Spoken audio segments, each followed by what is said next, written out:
Thank you, Mr. Chairman. Just on that note, Ms. Please, Binsky, yeah. and for everybody who's here, all of the victims, thank you for being here. Thank you for standing up and telling your stories. Ms. Boss, thank you for being here and for telling us about your daughter. I'm sorry for what all of you have been through. So I want to say thank you and honor your voices and honor what you're doing. Ms. Oria, if I could just turn to you. You were President Biden's pardon attorney, is that correct? I was the Justice Department's pardon attorney. You recommended, you made clemency recommendations to the White House whether or not to pardon inmates. Is that correct? My job was to make clemency recommendations. And in that capacity, you recommended that the President of the United States, Joe Biden, grant clemency to all 40 federal death row inmates, all of them, clear them out, correct? Sir, as I told Chairman Grassley, I'm not free to discuss the recommendations. Well, that's what your memo says. President. I mean, we have your memo. Your memo of November 4th, 2024 says, and I quote, disparity and undue severity of sentence, which are present in many, if not all of these cases, have been recognized as grounds for clemency. And you went on to recommend in that memo and a series of other memos that are now recorded and public record that the President of the United States grant clemency to murderers, rapists, and the most horrible offenders, all of them, clear death row completely out. I'm amazed you've been called here today. I'm absolutely amazed by it. But let's just talk about the people who you recommended. You talk about honoring victims. The people who you recommended get clemency and live at the expense and sufferance of taxpayers for the rest of their lives. Let's start with Dylann Roof. Dylann was a neo-Nazi who murdered 9 African-American worshipers at a Bible study in Charleston, South Carolina, 2015. Do you remember this case?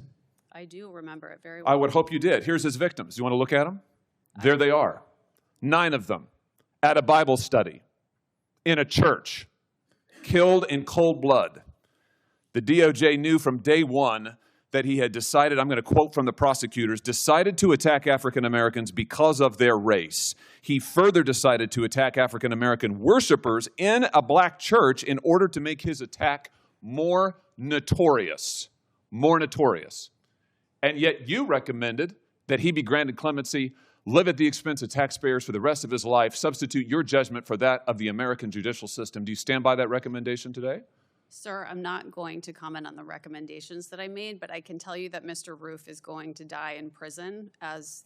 He's going to live in prison for a very long time because of you, because of your recommendations. And here's what you said in your memo of October 30th, 2024. You said that actually Roof is not a compelling candidate for clemency, but you recommended it anyway. Why? Because he suffered from anxiety, you said.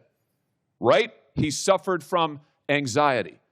Did it ever occur to you that maybe the family of his victims might suffer a little bit of anxiety because he marched into their church and murdered them in cold blood because he was an incredible racist and he wanted to get on TV? Sir. Do you regret it? I'm not going to comment on the recommendations Do you regret it? that I made to the president. Let's talk about Robert Bowers, a man who regularly spewed such vile hatred of Jews. It's unlike anything I've ever seen. He barged into a Pittsburgh synagogue in 2018 and he shot everybody he could find, killing 11 innocent people who were there to worship. A federal jury in Pittsburgh unanimously recommended the death sentence after finding him guilty on 63 counts. Here they are. They're his victims. Take a good look. You recommended clemency for this person who went in and killed these people just because they're Jews. The other guy killed people just because they're black. This guy killed people just because they're Jews. A jury recommended that he be sentenced to death, and you substituted your judgment for theirs, and now he's going to live. Are you proud of that? Sir, what I am proud of is the fact that I took my job as pardon attorney extremely seriously. Apparently not seriously enough. You certainly didn't take the victims seriously. Then there's Jorge Avila Torres, who wasn't just a murderer. He was a serial killer and a rapist. Sir, Here is who he assaulted and killed. He sexually assaulted and killed 8-year-old Laura Hobbs and 9-year-old Crystal Tobias in a Chicago suburb in 2005. And then 4 years after that, he committed another murder. He slaughtered a fellow service member, Navy Petty Officer Amanda Snell, in 2009 while she was in her barracks. That's what he did.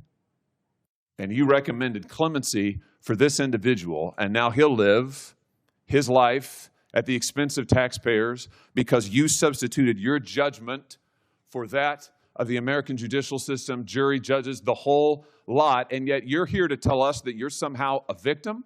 I don't think so, Ms. Oyer. I think your judgment is astoundingly terrible. I'm amazed that this side of the aisle has called you, and I just ask my friends on this side of the aisle, do you agree with this? Is this what you want? Do you want these people to be pardoned and live at the expense of taxpayers for their whole lives? Do you want to excuse the murders of African-American churchgoers? Do you want to excuse the murders of Jews in their synagogues? Do you want to excuse the murders of these children?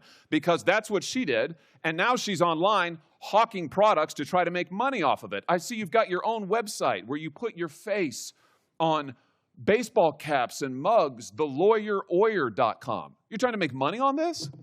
Sir, This is unbelievable, Ms. Oyer, and yet you say you're a victim? These are the victims, and you helped victimize them. And what you're doing is wrong. I hope every member on this side of the aisle will repudiate what you have done and what you stand for. Thank you, Mr. Chairman. Sir, I assume that your questions directed at me were rhetorical and that you're giving They're not a speech rhetorical at and- all. I asked you to respond, and you said you wouldn't. So what I did is I read to you what you have said. I quoted verbatim, and I'm happy to keep doing it. In fact, I'd ask now, Mr. Chairman, that this report, Restoring and Strengthening the Federal Death Penalty Report, be entered into the record. It contains information regarding Ms. Oyer, her recommendations, and the track record of all of it. The written records are here. I asked to be entered into the record. It'll be, Ms. Hoyer, take a minute to respond if you want to. Thank you, Chairman Grassley.